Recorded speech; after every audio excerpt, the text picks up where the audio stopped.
Everyone, আসসালামু আলাইকুম। Welcome to MK cooking house.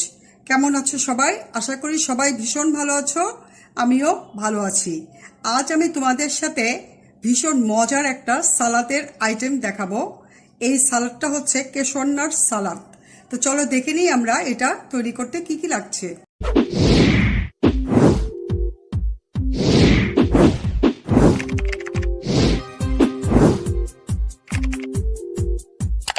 কেশর সালাদ তৈরি করার জন্য এখানে আমি নিয়েছি লাল ক্যাপসিকাম, সবুজ ক্যাপসিকাম, গাজর, শসা, কাঁচামরিচ কুচি আর লেবু। এখানে নিয়েছি কেশর বা কাজু বাদাম হাফ কাপের মতো, আর নিয়েছি চিকেন, বোনলেস চিকেন, এরকম লম্বা লম্বা পিস করে কেটে নিয়েছি। আর নিয়েছি মাঝারি ধরনের চিংড়ি মাছ, এগুলো খোসা ছাড়িয়ে নিয়েছি। চিংড়ি আর চিকেনগুলো আমি প্রথমে ম্যারিনেট করব। তার জন্য এটার মধ্যে আমি প্রথমে দিয়ে দিচ্ছি 2 টেবিল চামচের মতো কর্নফ্লাওয়ার, 1 টেবিল চামচ ময়দা, হাফ চা চামচ লবণ বা স্বাদ মতো লবণ, হাফ চা চামচ লাল মরিচের গুঁড়ো, সামান্য একটু সাদা গোলমরিচের গুঁড়ো, হাফ টেবিল চামচ সয়া সস, দিয়ে দিব একটা ডিম।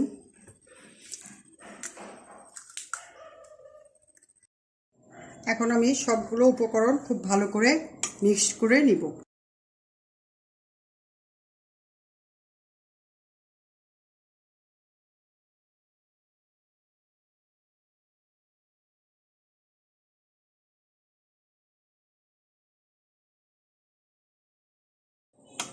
চিংড়ি চিকেনের মিশ্রণটা আমার মিক্সড করা হয়েছে ভালো করে। এখন এটা আমি ফ্রাই করে নিব। চিকেন চিংড়ি ভাজার জন্য এখানে আমি ফ্রাই প্যানে কিছু তেল দিয়ে নিয়েছি। তো প্রথমে আমি কেশর নাটগুলো ভেজে নিব।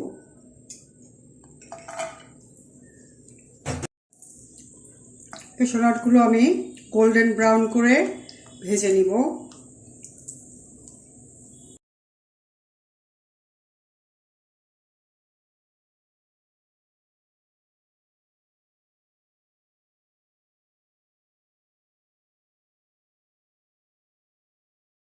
কেশর নাটগুলো আমার ভাজা হয়েছে, এগুলা গোল্ডেন ব্রাউন হয়ে গেছে। এর চেয়ে বেশি আমি আর ভাজবো না, বেশি ভাজলে এটা খেতে অত বেশি ভালো লাগে না। এরকম করে আমি স্ট্রেনার দিয়ে তেল ঝরিয়ে উঠিয়ে নিব। কেশর নাটগুলো আমি এইরকম গোল্ডেন ব্রাউন করে ভেজে উঠিয়ে নিয়েছি।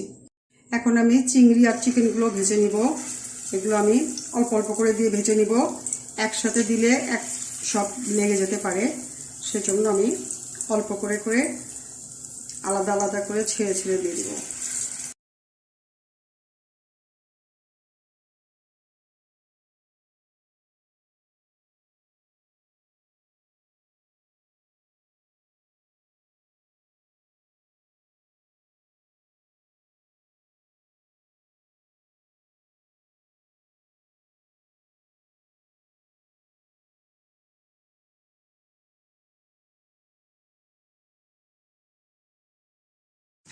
চিংড়ি এবং চিকেনগুলো আমার গোল্ডেন ব্রাউন কালার করে ভাজা হয়েছে। এখন এটা আমি তেল ঝরিয়ে উঠিয়ে নিব। এই যে আমি এগুলো ভেজে নিয়েছি, বাকি চিকেনগুলো আমি সেমভাবে ভেজে নিব।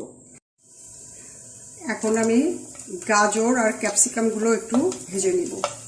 গাজরটা যেহেতু বেশি হার্ড সেজন্য আগে দিচ্ছি। গাজরগুলো আমার মোটামুটি সিদ্ধ হয়েছে, এখন আমি ক্যাপসিকামগুলো দিয়েও ভেজে নিচ্ছি। ক্যাপসিকাম আর গাজরগুলো আমি হালকা লবণ দিয়ে সিদ্ধ করে নিয়েছি। এখন এটার মধ্যে আমি দিয়ে দিব শসা কুচিগুলো, তারপরে দিব কাঁচামরিচ কুচি, দিয়ে দিব হাফ চামচের একটু কম, এটা হলো বিট লবণ। এটার মধ্যে আমার লবণ দেওয়া আছে সিদ্ধর সময়, সেজন্য আমি অল্প করে লবণটা দিলাম। দিয়ে দিচ্ছি ভাজা কেশর নাট, দিচ্ছি ফ্রাইড চিকেন অ্যান্ড চিংড়ি,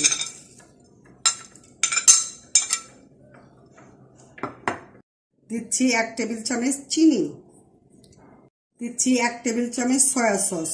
এই সয়া সসের একটা রেসিপি অলরেডি আমার চ্যানেলে দেওয়া আছে, ডেসক্রিপশন বক্স অথবা আই বাটনে ক্লিক করলে তোমরা পেয়ে যাবে। তারপরে দিয়ে দিচ্ছি 1/3 কাপ টমেটো সস। এই টমেটো সসেরও একটা রেসিপি অলরেডি আমার চ্যানেলে দেওয়া আছে, তোমরা ডেসক্রিপশন বক্স অথবা আই বাটনে ক্লিক করলে পেয়ে যাবে। সব জিনিস দেওয়ার পরে এবার আমি দিব একটা পাতিলেবুর 1 ফালি রস। এটা প্রায় 1 টেবিল চামচের মতো হবে। রসটা দিয়ে আমি সবগুলো উপকরণ ভালো করে মিক্সড করে নিব।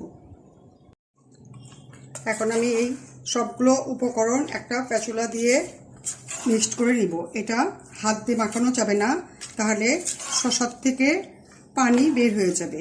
এটা স্প্যাচুলা অথবা একটা চামচ দিয়েই মিক্সড করতে হবে। তো এটা আমি এখন ভালো করে মিক্সড করে নিচ্ছি।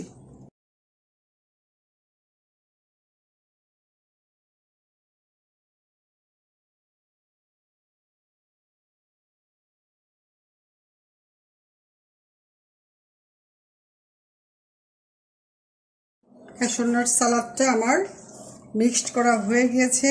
এটা একদম এখন রেডি। আমি এখন এটা সার্ভিং ডিশে ঢেলে পরিবেশন করে দেখাবো।